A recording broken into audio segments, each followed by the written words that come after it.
नमस्कार, आप देख रहे हैं 24 समय न्यूज। मैं हूं अमरजीत निषाद। सूरत में लगातार बारिश की वजह से मीठी खाड़ी के भर जाने से आजू बाजू के विस्तार में रहते लोगों के घर में गंदा पानी घुसा। सूरत की मीठी खाड़ी विस्तार से निकलने वाली खाड़ी उफान पर। बरसात की वजह से खाड़ी में पानी भर जाने से आजू बाजू के विस्तार में रहते लोगों को काफ़ी तकलीफ़ों का सामना करना पड़ रहा है। घरों में खाड़ी का पानी घुसने से वहां रहने वालों का जनजीवन अस्त व्यस्त हो गया है। स्थिति को देखते हुए एनडीआरएफ की टीम और फायर ब्रिगेड की टीम अपने सभी अधिकारियों और कर्मचारियों के साथ लोगों के बचाव कार्य में जुटी।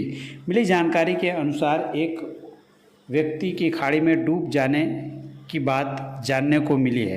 फिलहाल अधिकारी के द्वारा मिली जानकारी के अनुसार अभी तक डूबे हुए आदमी का कोई पता नहीं चल पाया है। फायर विभाग और एनडीआरएफ की टीम बचाव कार्य में जुटी है। અત્યારની બહારની વચ્ચેનો એક કોલ મળેલો છે, જેમાં અહીંયાનો નજીકનો વિસ્તાર છે કે પર્વત ગામના જે ચોરાહા છે, ચોરાહામાં એક છોકરો કારણોવરથી ડૂબી ગયેલો છે અને એના માટે સર્ચ ઓપરેશન ચાલી રહ્યું છે। એક ટીમ ત્યાં કામ કરી રહી છે અને રહી વાત ગઈકાલના કોલની, ગઈકાલે કોલની આસપાસ કંઈક એવો કોલ મળ્યો હતો કે 22 વર્ષનો છોકરો એક ચાલતા અંડર કન્સ્ટ્રક્શનની સાઇટ છે એમાં તણાઈ ગયો હતો અને અત્યારે ત્યાં ઓલરેડી 3 ટીમ ત્યાં સર્ચ ઓપરેશન ચાલ્યું।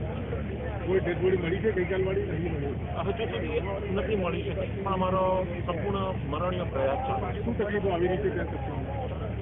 જે ગઈકાલવાળો જે 22 વર્ષનો છોકરો છે એમાં શું છે કે એ બિલ્ડિંગ જે છે એ બિલ્ડિંગ અંડર કન્સ્ટ્રક્શન હતી, જેનામાં તળિયાઓ અંડર કન્સ્ટ્રક્શનના જે તળિયા છે એ ખુલ્લા હતા અને જેના કારણે તળિયા ભાગવાની અને આપણા માણસોને પણ એ તળિયામાં ફસાઈ જવાની ખૂબ જ મોટી ઓલી છે પોસિબિલિટી અને એવું લાગે છે કે બોડી કદાચ એમાં ફસાઈ ગઈ હોવી જોઈએ। અને રહી વાત અત્યારની એ 11 વાગ્યાનો કોલ છે, એમાં અત્યારે પાણીનું અને આપ જોઈ શકો છો કે બહુ વધારે છે અને પાણી એટલું બધું ભરાયેલું છે કે ખબર નથી આવતી કે ઓપરેશન ક્યાંથી શરૂ કરવું, પણ તેમ છતાં આપણી ટીમ આટલા વહેણમાં પણ અંદર ઊભા કરીને એ લોકોને ગોતવાનો પ્રયત્ન કરી છે।